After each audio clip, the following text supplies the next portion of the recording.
Cough syrup తాగి 20 మంది చిన్న పిల్లలు చనిపోవడం ఎక్కడైనా చూస్తారా? Welcome to India. ఇండియాలో చూస్తాం.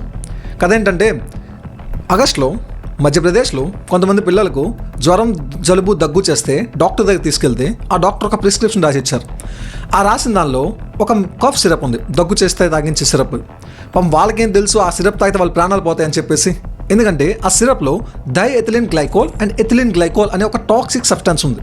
ఇండియాలో అవినీతి, లంచాలు తీసుకోవడం, సేఫ్టీ స్టాండర్డ్స్ ఎంత దిగజారిపోయి అంటే పిల్లలు తాగే సిరప్లను కూడా కంటామినేట్ చేస్తున్నారు వీళ్ళు. అండ్ అదే ఆ శ్రీశాన్ ఫార్మాసిటికల్స్, ఆ కంపెనీ ఒకసారి స్క్రీన్ మీద పెడుతున్నా చూడండి. ఇది ఒక కంపెనీనా? ఇలాంటి కంపెనీకి మ్యానుఫ్యాక్చరింగ్ లైసెన్స్ ఇచ్చింది ఎవడు? ఆ క్వాలిటీ చెకప్ చేసిన ఎదవ ఎవడు? దానికి ఫైనల్గా అప్రూవ్ చేసిన వాడు ఎవడు? చూడండి కరప్షన్ ఏ లెవెల్కి వెళ్తుందో మన ఇండియాలో. మన ఇలానే ఉంటే కరప్షన్ అలానే ఉంటుంది.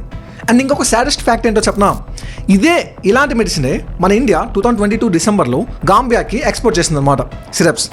అప్పుడు అదే మెడిసిన్ తాగి గాంబియాలో, అంటే ఆఫ్రికన్ కాంటినెంట్లో ఒక దేశం అది, అక్కడ 69 మంది పిల్లలు చనిపోయారు.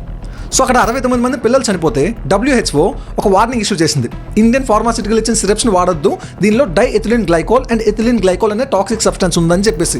అంటే 2022 డిసెంబర్లో జరిగింది. సేమ్ ఇవే కాంపౌండ్స్, ఇవే టాక్సిక్ కాంపౌండ్స్ వల్ల ఇప్పుడు మన దగ్గర 20 మంది పిల్లలు చనిపోయారు. అంటే ఈ 3 సంవత్సరాల్లో మనం నేర్చుకున్న లెసన్స్ ఏంటి అంటే, ఇండియాలో ప్రాణానికి విలువ లేదు. అరే మనం అది ఎదవలం, పెద్దోళ్ళు పశువులా తయారం. అరే వాళ్ళు చిన్నపిల్లలు అబ్బా, వాళ్ళ ప్రాణాలకైనా కనీసం మనం విలువ ఇవ్వాలి కదా, ఫ్యూచర్ జనరేషన్గా వాళ్ళు.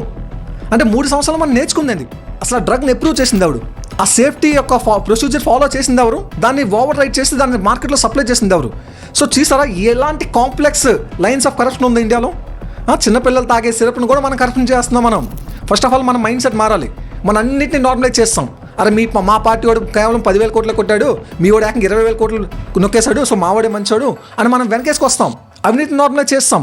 అరే ఎవడొచ్చినాయంటే అవినీతి, అరే ఏ గవర్నమెంట్ ఆఫీస్ అయితే అవినీతి నార్మలైజ్ చేయొద్దు.